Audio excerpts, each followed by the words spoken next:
Hey everybody, welcome back to another edition of Celtics Roundtable here on the Boston Celtics newsfeed. We have a full house tonight here to preview free agency.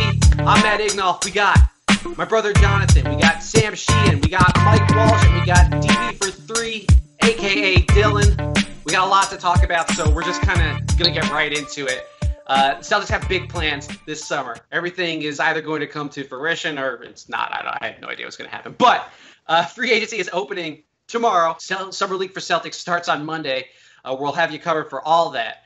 But it certainly seems like the Celtics' first option is to go out and get Gordon Hayward. It looks like he's going to be meeting with the Celtics on Sunday, in between meeting with the Heat on Saturday, and then Utah, where they're going to try and bring it home, try to keep Gordon Hayward in Utah.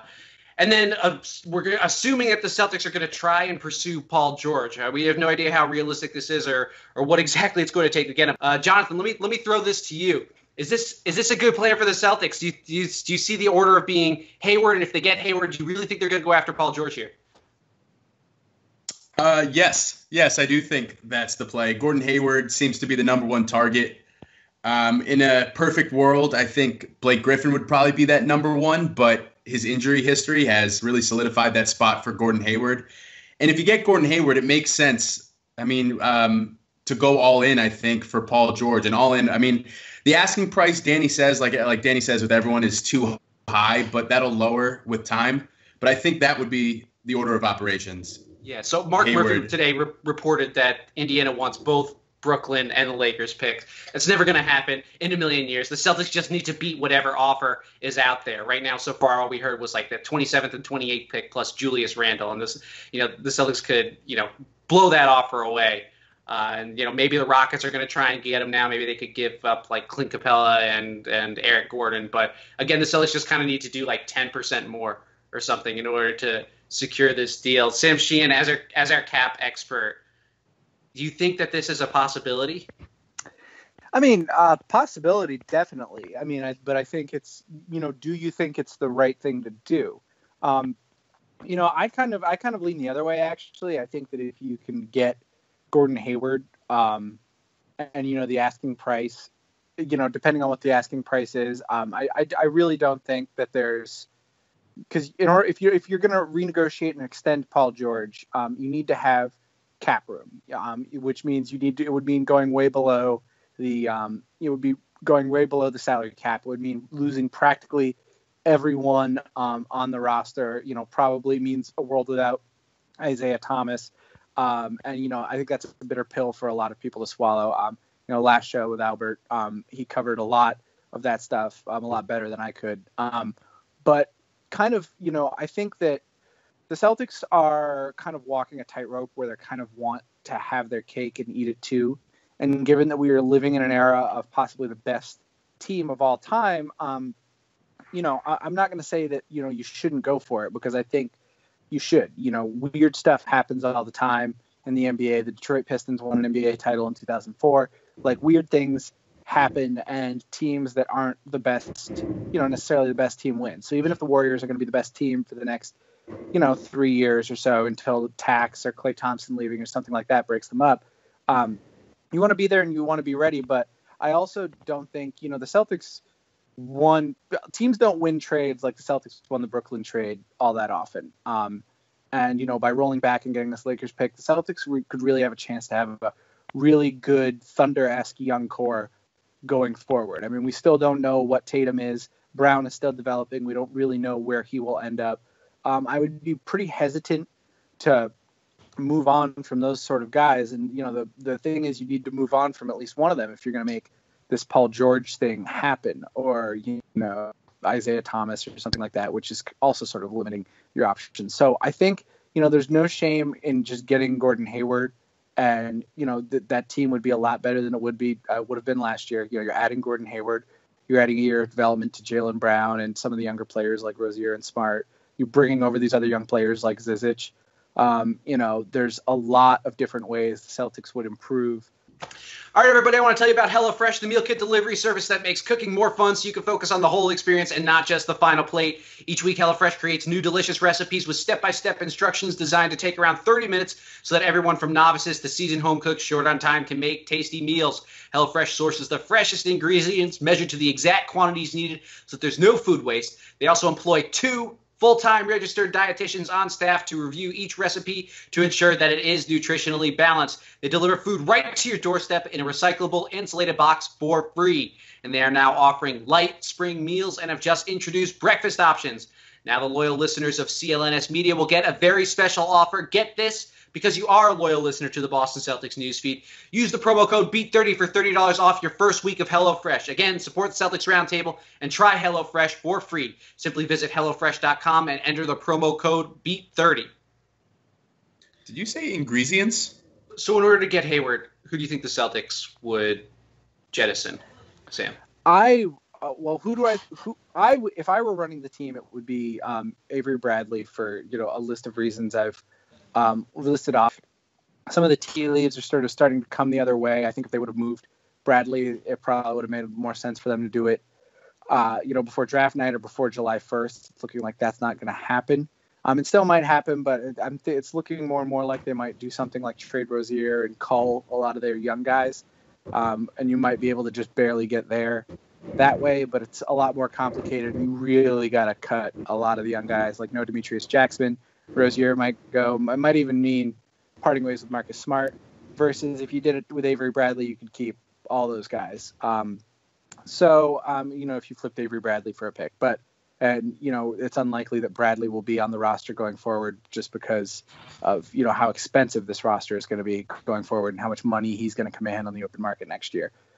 So you would be effectively be cutting young guys to have Avery Bradley on the roster this year. But that said, I think it's also not out of the question if a good trade comes along, it'll be whichever. I think they want to see what happens, who's out there for trades, who's out there to sign, and just take it from there. Dylan, as a guy with Avery Bradley as his profile picture on Twitter, what do you think of Sam's crusade to get rid of Avery Bradley? I don't know. I think I worked hard to build up enough credibility to make some jokes on Twitter. I'm not going to let Sam burn me on a podcast as well.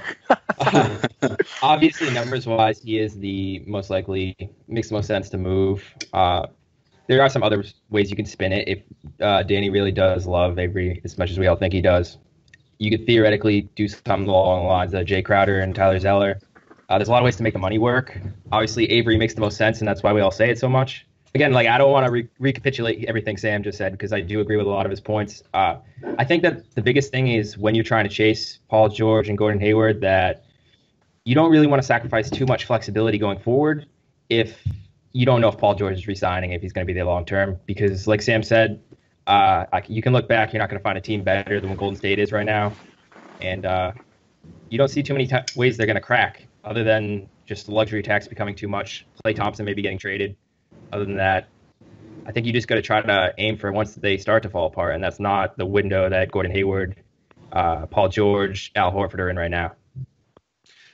Mike, how do you feel about signing Hayward and then getting Paul George? Do you want to do it? Do you want to see the Celtics do it? Do you think they will do it? Where do you see things going?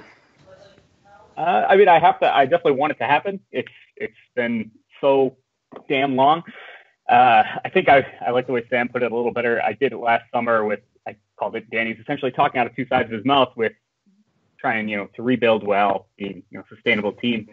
I'm in on it. I'm with Dylan more on keeping Avery. I do not want to start Marcus Smart at all. Probably ever at this point. If you have not gotten better in 3 years of professional basketball, you're done. You will forever be a bench player in my eyes. Avery, on the flip side of that, has gotten better literally every year, I think, since he's been in the league. I don't know how long he's been in the league, 7 years now. He just keeps getting better, keeps improving in various avenues. So I would much rather do everything possible to shed. All these guys do absolutely nothing for me. I will say this about Bradley. I've done a lot of work with the floor stats and the numbers, and that's really my main beef with Bradley is that the floor stats, no matter how you slice them, they really are very stark. Bradley playing with the starters versus Jaylen Brown playing with the starters, or even Marcus Smart playing with the starters. It's like significantly different on and off. Like Jaylen did by far the best, but Marcus also did significantly better. And then the same with the bench. If you cut it the other way, like Avery playing with the bench, or Marcus or Jaylen playing with the bench, it gets, the shooting guard. I think, and it's not a knock on Avery Bradley. I think part of it is you have to play alongside Isaiah Thomas, who's also an undersized guard. Avery Bradley's probably best case scenario would be playing alongside someone like James Harden, like a big ball dominant guy. Or Markelle Fultz, yeah. Right. Yeah. So I can't see the Celtics maybe I think Rozier's the most likely guy to get to get traded away. If the Celtics want to then absorb Gordon Hayward into cap space, and then I actually do kind of think the Celtics will go after Paul George. I think that's probable. They certainly can do it, and then to match salary, it's quick and easy if you throw in Avery Bradley and Jay Crowder in an attempt to get Paul George. Now the question is, would the Celtics do it without a renegotiation and extension with Paul George? And that's where things get really tricky, as we discussed on the last two podcasts. Sam's made the argument that it's perhaps a little bit too tricky because you're going to have to give away at least like one of the young guys, presumably like one of Jason Tatum or Jaylen Brown. It's going to be really difficult getting equal value back, but it's not impossible. And getting Paul George at least makes the Celtics a contender. It gives them a big four. At worst, I think they're probably like the third, most likely team to win a title, maybe second. I mean, you could easily see them being something like, the third best offense in the league and like the seventh best defense. That's the recipe for a title contender. And, if Golden State has a slip up somewhere, or someone slips on a banana peel or something, then they could presumably contend. Where do you guys see all this? I mean, would you consider dealing for Paul George without, that guarantee of an extension? I'll leave it to the floor. I'd say yes, absolutely. Yeah. I'm sick of them playing scared with, Golden State, Cleveland, what have you, and just keep on punting and punting. Just do it. Do it and see what happens. Deal with all this stuff. You're going to get a pick every year no matter what. You can continue to, play with them or do whatever Danny loves to do with all these second rounders and just make the move. Make the move and attack. Be serious, be full, and go all out in it. It's just a huge risk. You feel like you're giving up the Lakers pick or something. Yeah. Do not care. Do not care about any more picks. They have stockpiled picks all over the country, all over the world. I do not care about picks anymore. Do it. Anyone got a rebuttal? I would say, yeah. Well, here you take it. Yeah, I'll take it. Thank you. I'm going to disagree with you on that because really, I mean, what it comes down to is nobody wants to be the 90s Knicks, right? Nobody wants to be the team that built up a team that's almost good enough to beat the title contender every year. Comes up empty after, 1 to 4 years if Paul George resigns, if the core ages well, if IT's hip is fine, if Al Horford ages like we think he's going to. I just think that's not as much of a good bet as it is to just bank on the young talent and the load of picks we have. That team, while very good and would probably be good enough to win a title in a lot of years, I still don't think you can beat the Warriors without something weird happening. And but that doesn't mean to say you don't try, because weird stuff happens all the time. You definitely want to try. You want to be right there.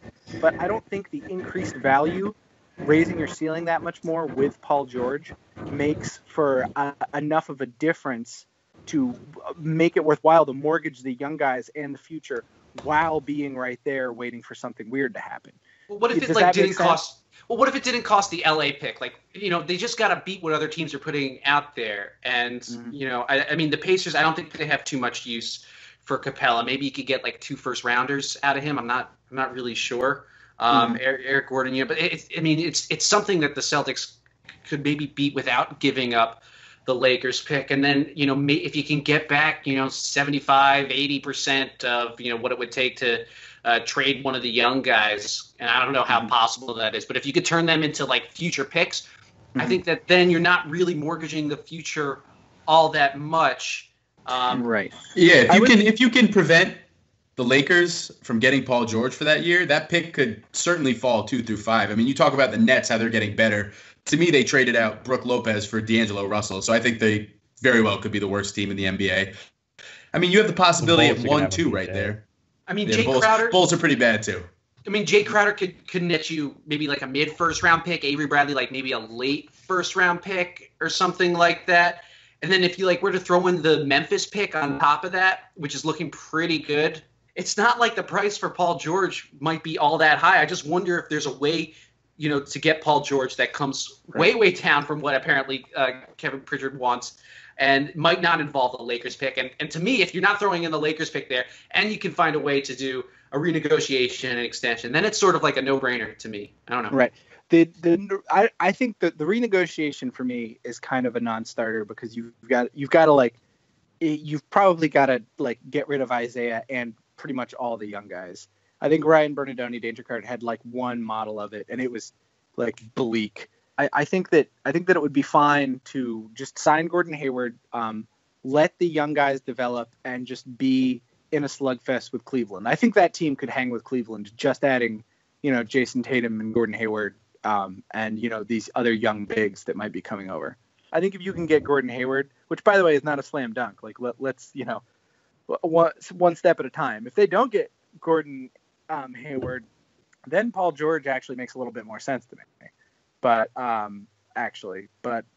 we can kind of talk about that then later if anyone has any thoughts on that. Well, yeah. You guys like the order? I don't like the order. The Miami first, Utah last. I don't like being stuck in the middle. How do you guys feel about that?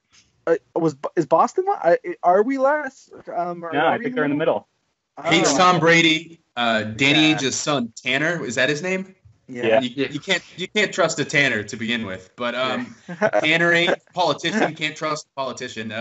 He's trying to tear it apart from the seams. I mean, yeah, it's definitely not a guarantee. Being stuck in the middle is not the place you want to be. When those false reports came out that Boston would have the last meeting, I was like, oh, this is a done deal, because I don't see him walking out of that meeting not a Celtic. But now that he's in the middle and the Angels are trying to tear him apart, I'm not sure. He just may never leave South Beach. I would never leave South Beach. Let's just get him enough coffee that he's not technically allowed back. If we just get enough caffeine in him that he's not legally allowed, like back inside, Salt Lake. I really think we need to exploit that angle more. There's no greater place to win than Utah. They should have scheduled a meeting during PAX East. Get him in there. Get him in some video games. We'd have him all locked up. Yeah, we're not leveraging that Gordon Hayward is a gamer enough. Yeah, Jordan Estrebko needs to be at that meeting. We're gonna bring in Kelly as well. Yeah, as a goodbye pitch. How are the fans gonna react if knowing Gordon Hayward hates Tom Brady? Patriots fans and Celtics fans, any New England fans are sensitive with that stuff. Yeah, when is that from? Oh, I have no idea. Video? There was a headline that Gordon Hayward hates Tom Brady. Yeah, I don't know. Yeah. Everyone's pretty good at compartmentalization at this point. I mean, Tom Brady loves Trumps, and I compartmentalize that. So we'll figure out a way. That's fine. All right. Well, we'll have you covered for all that. So we want to thank you all for tuning in. You can find us on Twitter at CLNS Roundtable. If you're watching us on YouTube, hit the like button, subscribe to this channel. Also, if you're listening to us on a podcast app, you can find us, or if you have a podcast app, you can find us by searching for the Boston Celtics newsfeed or download the CLNS Radio mobile app. Give us a 5-star review on iTunes. That always helps us out. Tomorrow we'll be diving into free agency some more. It's starting up, and then we're going to be previewing what's sure to be an exciting game between Jason Tatum and Markelle Fultz against Philly. So once again, we want to thank you all for tuning in. And for Mike Walsh, Jonathan Ignal, Sam Sheehan, and Dylan, I'm Matt Ignal, and we'll see you next time.